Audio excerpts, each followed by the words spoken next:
All right, welcome to the EVOTEK Security Summit, and this particular session focusing on breach and attack simulation. And actually, we'll focus more on the executive perspective, not the technical. We did have a expo session earlier today where you had a chance to actually interact with the vendors to get more technical details. We also have product experts that can help with additional tech-related questions about how it may fit in your environment as well. So hopefully you got a chance to stop by the expo. And if you're interested in learning any more about breach and attack simulation, reach out to your EVOTEK account manager or to our solutions engineering team, as we've got a pretty good roster of both clients working with these tools, as well as just firsthand relationships with the vendors. So my name is Chris Forbes. I'm a Chief Information Security Officer and Executive Advisor. I have been doing IT risk and security for 40 years, started in 1981. I call myself the gray beard or the white beard, in the organization. Started it as a programmer for the first 20 years, worked my way up to being a Chief Technology Officer when I was given my first CISO role in the year 2000. And over the last 20 years have migrated to being exclusively security and risk, including being a CISO 3 times over. Biggest assignment was with the Federal Reserve. I'm joined today by Carl Wright, the Chief Commercial Officer of AttackIQ. Carl's a seasoned entrepreneur and executive with experience in security, storage, virtualization, and software sectors. Carl has extensive experience in all aspects of enterprise information technology, including being a CISO for the U.S. Marine Corps. So first, thank you for your service. And 2, I'm sure you've got some good war stories to tell, including being recognized with the National Security Agency's Frank B. Rowlett Trophy as well. So welcome, Carl. I'm actually going to turn it over to you and let you maybe give us a little bit more of your background and kind of your journey that led you to this point today. Sure. Great. Thank you, Chris and EVOTEK team. It's great to be here today with everyone. Yeah, so my background, I come out of the DoD intelligence community. Started off as a mainframe guy. I may not look that old, but I ran several large mainframes and ran very large COBOL programming shops and Fortran programming shops and Ada programming shops, which only a few people probably recognize as the term Ada. But after I left Big Box, I moved over to distributed client server environments, doing a lot of terrestrial LAN, MAN communications, and ultimately built something called the Marine Corps Enterprise Network, which is a 120,000 user network for just the unclassified, and another 30,000 users on the SIPRNet, another 7,000 users on the TSSCI environment. But I owned and operated that network for a lot of years, built it from the ground up to include kind of the Mars Cert and all the other aspects that go to with owning enterprise networks. But I come out of the IT side mostly up until about 20 years ago, when I moved over to the security side. And then my last kind of job in the Marine Corps was co-chair for something called NMCI, Navy Marine Corps Intranet, which was a $10 billion outsourcing to EDS, where we had about 400,000 users and 287 data centers just in North America. So my background was largely ops, both on the IT side as well as the cybersecurity side. And for the last 20 years, I've been doing early stage startups, mostly in cyber, but I have stepped out and done some storage and virtualization stuff. But in all the cyber companies, kind of my litmus test for how I pick them, I don't do bigger, faster, cheaper, smaller. It's mostly around solving hard problems. And so I've done data at rest encryption, I've done deception, and for the last 6 years I've been here at AttackIQ, focused on what Gartner has called breach and attack simulation, which is an unfortunate name by Gartner a long time ago. We prefer to think of it as continuous security validation, but we roll equally as well with the BAS construct as well. Yeah, I'll also share that I spent 6 years in the Navy, and I know there's a healthy rivalry and jabs. My brother was in the Marines, and so it's sort of like we'll leave all the military jokes for a later day. But again, thank you for your service. One team, one fight. I always remind folks, it's a big job. So we're very happy to have you here today. But I wanted to maybe start, given your vantage point, clearly the whole industry around continuous control validation or breach and attack simulation has sprung up just within 5 to 7 years, right? It is something, or it's a reality that was driven by necessity. So I wanted to maybe get your opinion or perspective on sort of how it's evolved so quickly. Where are you seeing the biggest demand? And maybe we'll just start the discussion from the business drivers.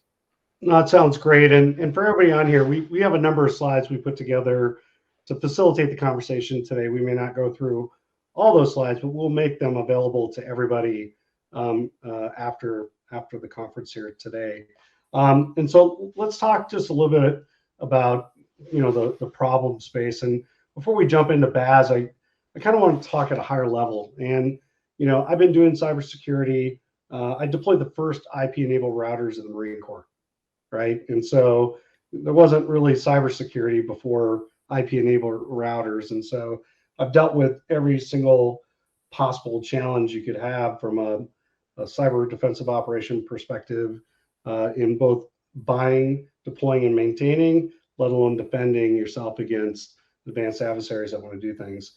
And largely, I've not been super excited of the evolution of the security marketplace over the last 20 years.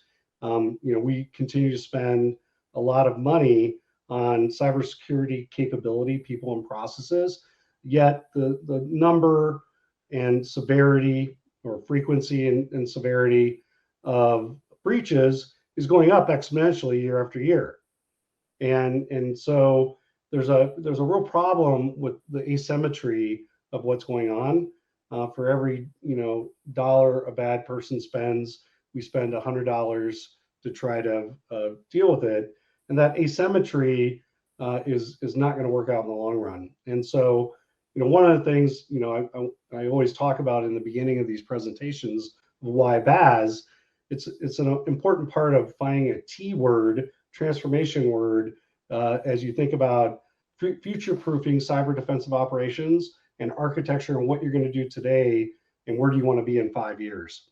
And in order to do that, like so many other things, it's about data and making better data-driven decisions and being able to answer questions that executives or the business or the board might be able to answer.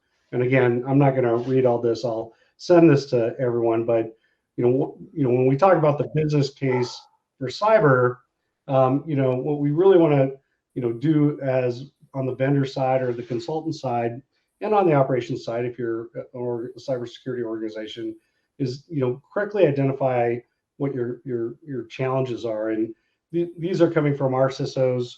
And again, AttackIQ, we tend to focus in the Fortune 1000, Global 2000. So our customers tend to be a little bit on the larger side, although we do have a lot of mid-market and lower enterprise market customers.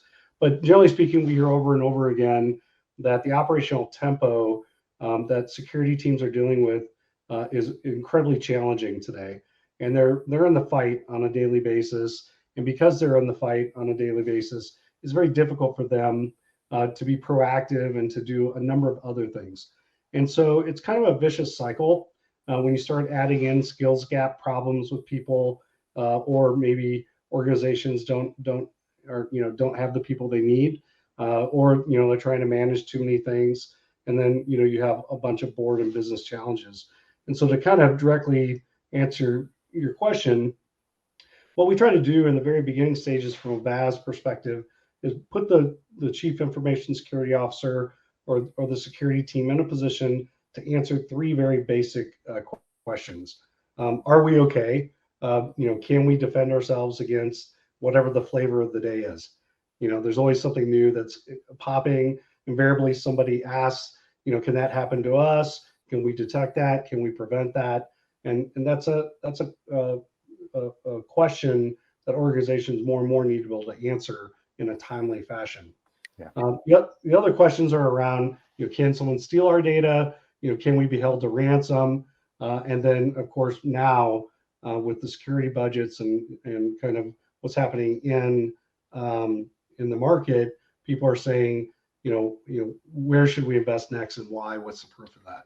Yeah, I agree that if security controls just worked perfectly every time, there probably wouldn't be a BaaS marketplace. And I don't think it's unique to the size. If you take like the Equifax or some other large breaches, they had controls, right? It was just either human error or oversight or a gap in coverage that was not caught. And so I view anything that can help verify both the deployment, the coverage, the consistency across that large landscape of controls helps you just sort of feel better that it's working, right? And something hasn't happened to disable or diminish its capabilities behind the scenes, right? Now we can go focus on the areas maybe we don't yet have controls, or the advanced threats, that are challenging the next generation of controls as well. So I think there is, in my opinion, there absolutely is a need, but usually it's to sort of help validate or confirm that humans haven't made mistakes, or that vendor products are still doing what they were designed and installed to do, right? There are vendor patches, there are vendor updates that in some cases can break a control. Worked yesterday, doesn't work today. What happened? Well, you're spot on. And so when you take a look at a word called configuration management, which is prevalent on the IT side of the house, security technologies have a very unique characteristic that's unfortunate. They fail silently. Everything else in your life, fails, pretty overtly. My cell phone doesn't work, I know right away. My car has TPMS. If one tire's low, I know right away it's a safety issue. I can go put air in it. I know exactly, what the deviation is. Everything else in information technology has a feedback loop on the effectiveness of that. And in fact, on the IT side of the house, they have something called ITIL and 5 nines. They have an SLA that they provide uptime, continuity of business operations 99.999% of the time. But on the security side, and this is why I think we're incredibly broken, we have no SLA. How is that possible, right? And in fact, if you just think about control effectiveness, and we'll talk about this later, but most of our customers report that at any given time, based on their measuring that they're doing, 25% of their controls are not configured properly. So that means their SLA is 75%. Is that okay? Probably not, right? We're definitely going to talk about that today. Yeah, I think we had to invent defense in depth as the solution to some of my stuff just isn't going to work, right? So I'm going to need something else keeping an eye on the thing that should have been working to begin with. Right? So I agree that. And that's huge what you said. I mean, defense in depth, I was part of the DoD team in 1999 that wrote defense in depth with Richard Hale and a bunch of other guys. And that was a systems-based approach, architectural approach to understanding that controls fail. Mm-hmm. Airplanes, controls fail, you get 2 of everything, right? So failure does happen, and you have to plan for that. And this slide's a great illustration of some of the numbers, and we'll talk about this, but we have hundreds of customers that all have EDR, and of course there's a massive over-rotation on detection in the marketplace today, right? Versus managing your prevention, and that's okay. But what we find across the board, doesn't matter what vendor they pick, 39, they're only 39% effective. Why is that? Well, it's because, just to pull out an example, somebody owns Carbon Black and they have it in detect mode only, not in prevent mode. So Mimikatz can actually run if somebody wants to run it, right? That's probably a configuration error in this particular case, right? So configuration errors happen. Tuning's important. When we take a look at the body of breaches, it doesn't really matter what year, but this is out of the Verizon DBIR report from a couple of years ago. 82% of the breaches, somebody had a security control, but it was not configured properly, and the adversary circumvented it, right?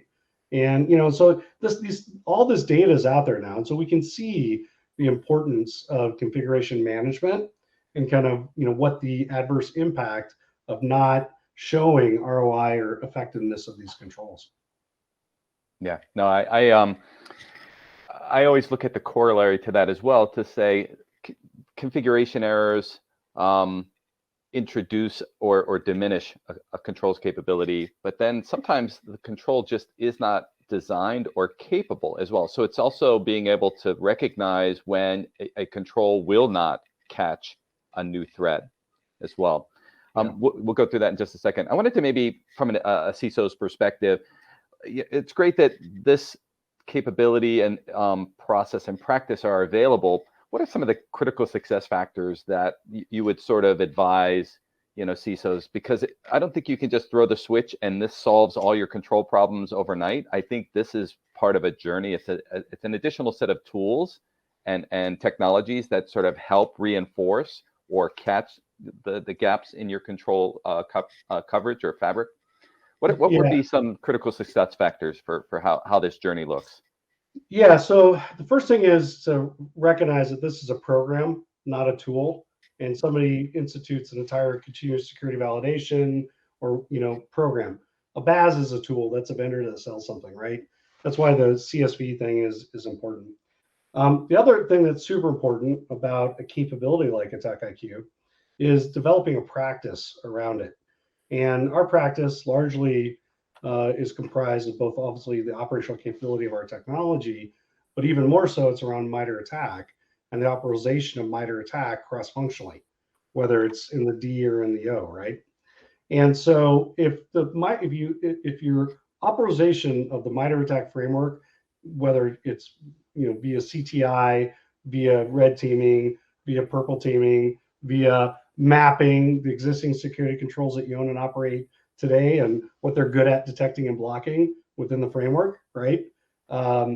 Then you can achieve some very interesting business outcomes. And this is out of a recent IDC study where IDC went and interviewed our top customers. And we're talking about customers that have 100,000 agents of AttackIQ deployed, running thousands of tests every single day. And then keep in mind, these tests are running and they're generating telemetry. And then different parts of the business are using that telemetry to make different data-driven decisions.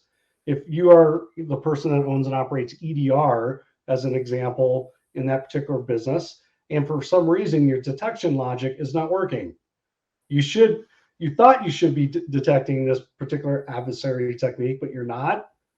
Well, guess what? Now you go write some additional detection logic in order to do that.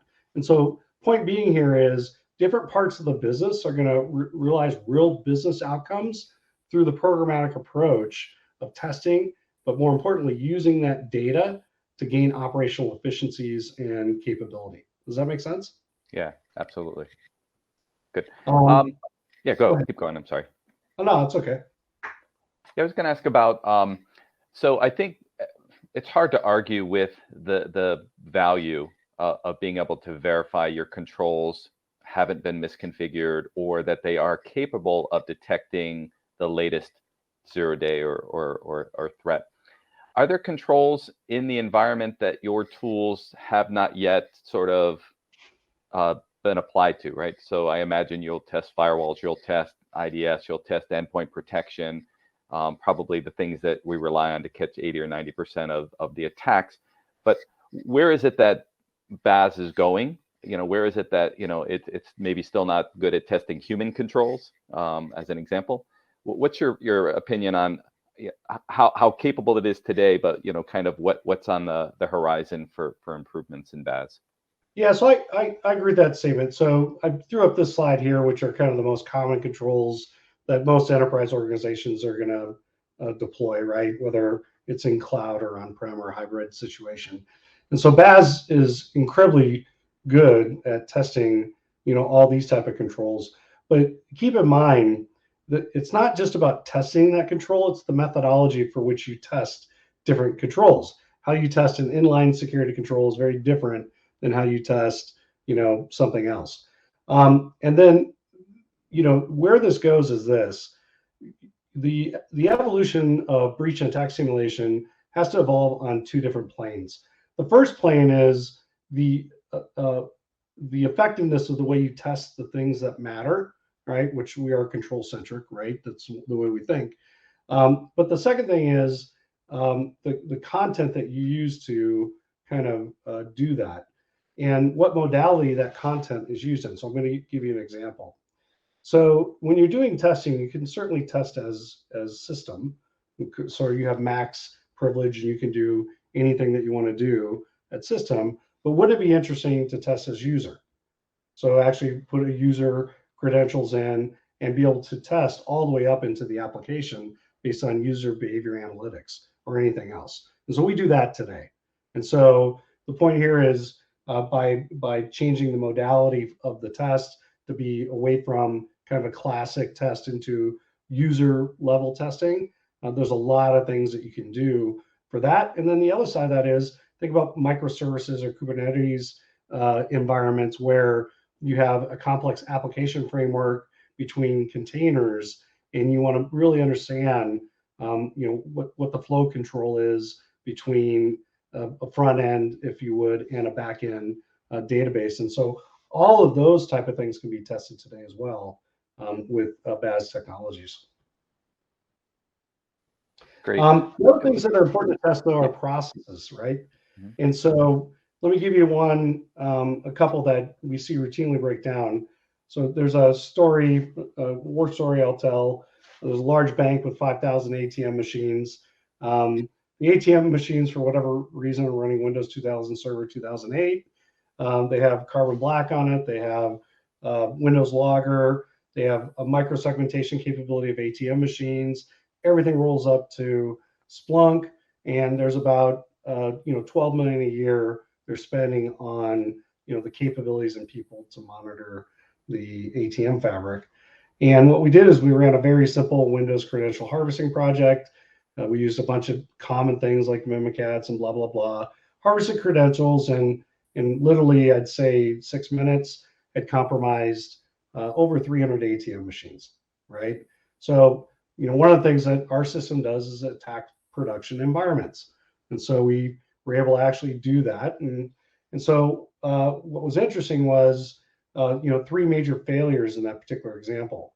The first one is the network team never turned on microsegmentation, so every ATM machine could see every ATM machine. Carbon Black was in detect mode only, not prevent mode. And so while it detected us, it should have been able to prevent what we did, but it didn't, because the CISO assumed it was in prevent mode, but it wasn't. And while Carbon Black detected us, Carbon Black was never configured to talk to Splunk. And so the analysts never actually saw the solid detection that Carbon Black got. And so therefore the incident response never actually happened, right? And so the point is that's kind of what we call a supply chain issue, in the security integration operations process side, if that makes sense. Yeah. And I like that example because it sort of says that, we have a stack of 50 to 75 security tools across our environment, our landscape, and what if there is a disconnect between those tools, right? What is the ramification or the consequence to incident response? And I think that one amplifies that, you may miss detections completely. You may not take responses, right? So clearly, those disconnects are equally as important as the individual tools themselves. Right?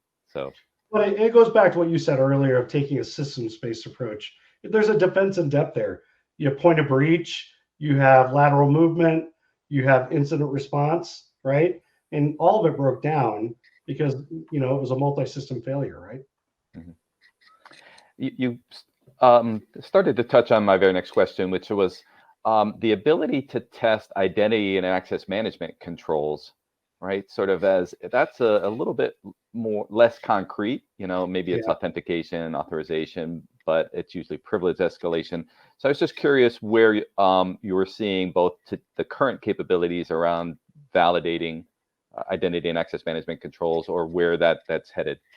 I think that's a growth area for sure. I think part of the reason breach attack simulation has been very effective or kind of growing as a market the last 2 years is because the number of red teams that were available to go do things was very, it's complex, right? There's a skills gap.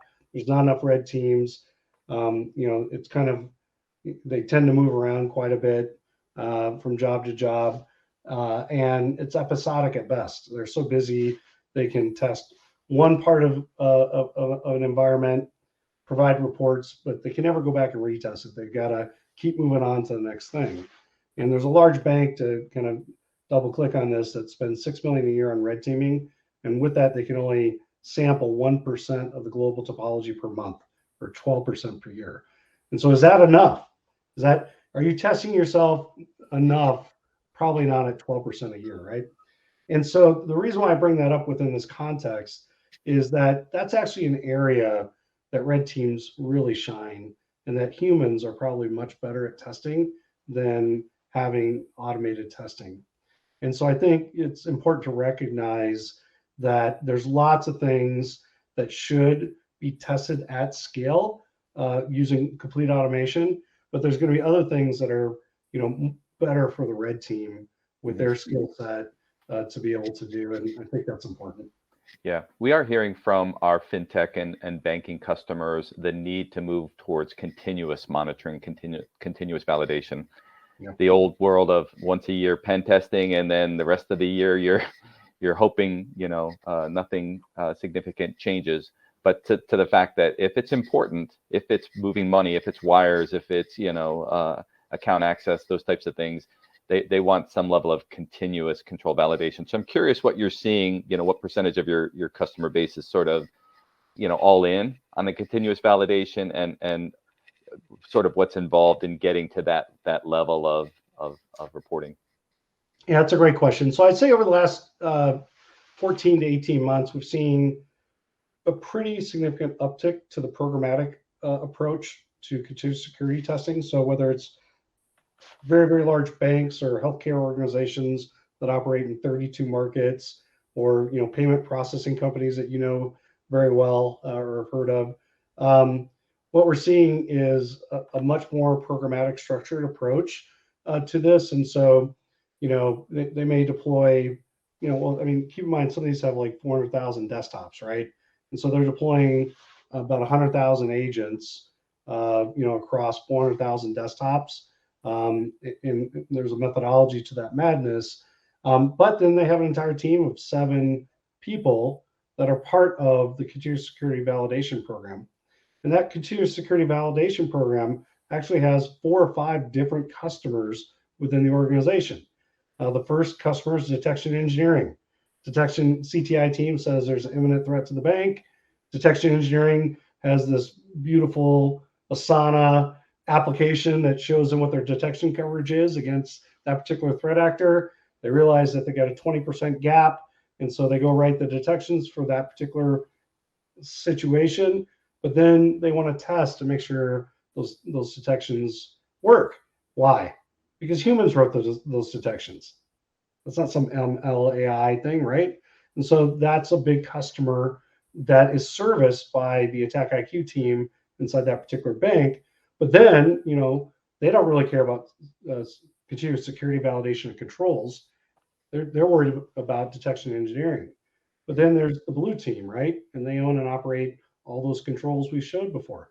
And the blue team largely is insulated in its little buckets of capability. They don't really ever talk, right?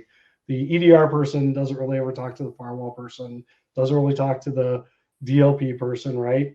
And that's one of the challenges I think modern security organizations have, is the compartmentalization of cyber defensive operations from a systems-based approach. But the CISO cares about that in aggregate.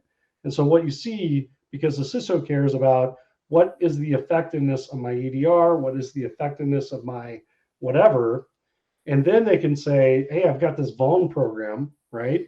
And I've got a critical asset that's not patched. Do I have compensating controls that are actually working around that?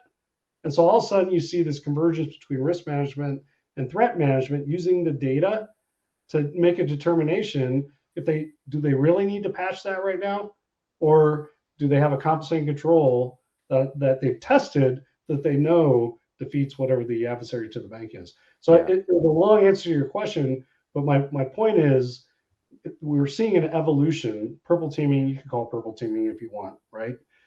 Fusion center, whatever you want. where the telemetry that we provide is central to decisions that are being made across functional teams, if that makes sense. Yeah, and it actually is a perfect segue to my next question. This on the surface looks like a great engineering capability, right? Security engineers will work with IT engineers and infrastructure engineers to implement controls, make sure they're configured correctly, and then be able to verify, yep, the control's working, as required. But operations folks, whether it's in the SOC or analysts, they're monitoring the latest and greatest cyber threat intelligence, right? They're getting the heads up that there is a new threat out there, and I'm curious, are you seeing where the ops folks also are being trying to leverage this capability to say, wait a minute, I don't know if we are safe against this new attack. Is there some way we can test ourselves, right? So now you've got this. Both teams are trying to use the tool, in maybe a different way. What's your thought? Yeah, you're spot on.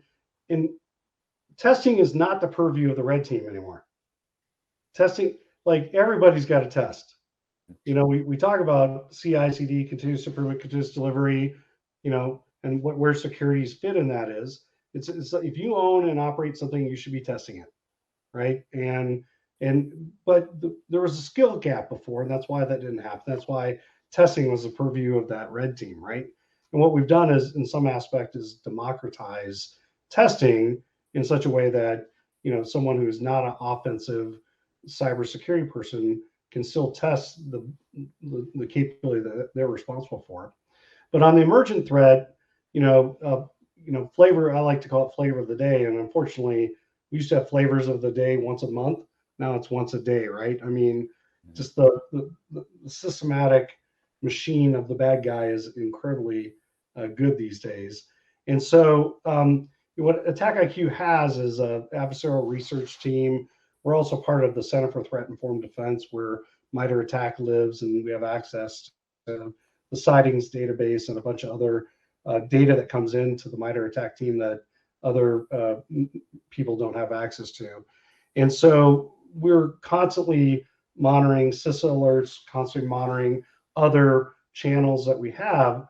And then, we're producing content all the time based on any emergent threats that are coming out there, so that someone can answer that question in a timely fashion. Are we okay, right? And to kind of just give you an example of one of those is that first and foremost, when a new threat comes out, we have to make a decision of what's the best way to test against it, right? What is the threat actor trying to do? And keep in mind, you can think of that in an atomic fashion of a TTP, like one specific thing, or it could be an attack flow or attack chain, whatever your jargon is for it. We call it anatomic testing, the opposite of atomic, right? But when you put together a campaign, that's a whole different animal. And then of course, PCAP replay is another way. And so a lot of the content that I'm going to talk about is in that context. But for this example, and I know this is kind of a bleeding eye chart, so I apologize, but this was fairly recent cert that came out, specific to Karaku. And what you see here is a full attack flow or attack graph kill chain, where we basically put together with CISA, with the MITRE ATT&CK team, the full campaign of what this thing was doing. This is malware in this particular case, right? And so you can see all the TTPs that we're able to emulate in a full kill chain with Bayesian decision making. All right, the adversary, if he gets stopped here or she gets stopped there, they don't stop there. They got two other things they'll try, and you can kind of see those chains going down there, right? Mm-hmm. But this is a kind of a fully automated enumeration of this particular attack that was happening, and we put these out every single time there's a CISO alert, or also we have customers that may have good indications of warning, good data they have that they haven't shared with the world yet, and they want us to help them develop it. We can do that, or in our platform they can also develop their own. Yeah. Let's shift gears to regulatory compliance, which is the world I've lived in for 40 years. And it's only getting more demanding, right? The regulators, whether it's PCI, CMMC for our DoD and or defense industrial base, our banking, our fintech, the regulators are now sort of expecting proof that your controls were operating, and should a breach or something occur, right, it could be subpoenaed as part of a class action lawsuit, right? That they'll say, show us evidence that your controls were working as expected. Give me a sense for how your customers are potentially leveraging the platform and the capability to say, look, here's 6 months of uninterrupted control coverage, right? It worked. There was zero downtime from a control perspective. Yeah, so let's start at the top of that. So let's, obviously North America is the easiest regulatory remit out of anybody else in the world. The EU is much tougher, and I don't mean GDPR. I'm talking about CBEST testing from the Bank of London. The Australian government is hammering people with fines left and right, and so we have a disparity across the globe in kind of the regulatory remit.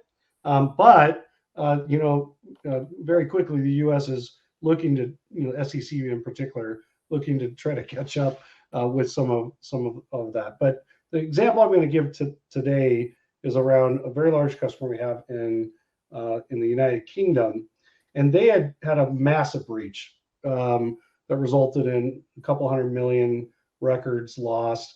They had a £500 million fine from the regulatory remit that they took all the money, put it into a bank account, and basically said they're going to do a CBEST, which is, for lack of a better word, a red team test every quarter against this particular organization until they corrected everything.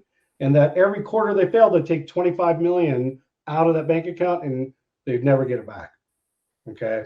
So this is real stuff. And this is a healthcare organization, which means they're not buying new x-ray machines. They're not buying new clinics. They're not doing a lot of things with that capital that they would have done, to help the business and save lives, right? And so what they decided to do was deploy us, globally, and then run massive number of tests every single day. And when CBEST showed up, they showed them the results. And they said, okay, I want to see one more quarter's worth of results, and I want to see the diff between the two quarters. Are you getting better, getting worse? And the second quarter came around, and they showed them the results, and they got $250 million back right away. Mm-hmm. Okay, and now CBEST is recommending us to other people within that marketplace. So it's not just, hey, let's face it, more and more people are having problems. The best defense is a good offense, and being able to show the regulator this what you're doing is a good thing, and will be helpful. Now, the last thing I'll just mention on this is we're starting to, there's a regulatory remit for vuln management, and rather than have a different new regulatory remit for continuous security validation, just make it part of the vuln management mandate. And that's kind of what we're starting to hear. EU just published a new regulation that has that requirement as part of the vuln management remit, if that makes sense. Yeah, interesting, because they're considering that the controls are part of the system, right? And they're not a separate entity. They're part of the quality control for your technology environment. So treat them the exact same way with the same SLAs, using your term earlier. Let me turn the table a little bit. One of the discussions we have with many CISOs is my security stack complete? Is it comprehensive? And that's a tough question because, as MITRE has thousands of different attack styles and TTPs and techniques. I'm just curious how your tool or platform answers that question, right? Where is it that I can sort of show, look, we've got proven coverage for this percentage of TTPs, but we've not yet proven this remainder set of TTPs. Is there a way to use the MITRE framework to sort of validate comprehensive control capabilities? Yeah, that's a great question. And so this is that part of the conversation that is obviously AttackIQ has a capability, but our capability without the concept of MITRE ATT&CK is not that interesting. I mean, to be honest. When I got to the company 6 years ago, the first thing I did 6 years ago was pivot the entire company around MITRE ATT&CK because it makes sense. The only reason, if you think about the MITRE ATT&CK framework for one quick second, it's a complication of all known adversary behavior, right? And the $150 billion everybody spends on cyber, it's not to, detect or block something that's not unknown, which means all 150 billion can be represented in the MITRE ATT&CK framework, right? Because there's a detection or prevention mitigation that adversary technique maps back to. The hard part then is, breaking down the MITRE ATT&CK framework and mapping, right? Mapping those TTPs or sub techniques to controls, right?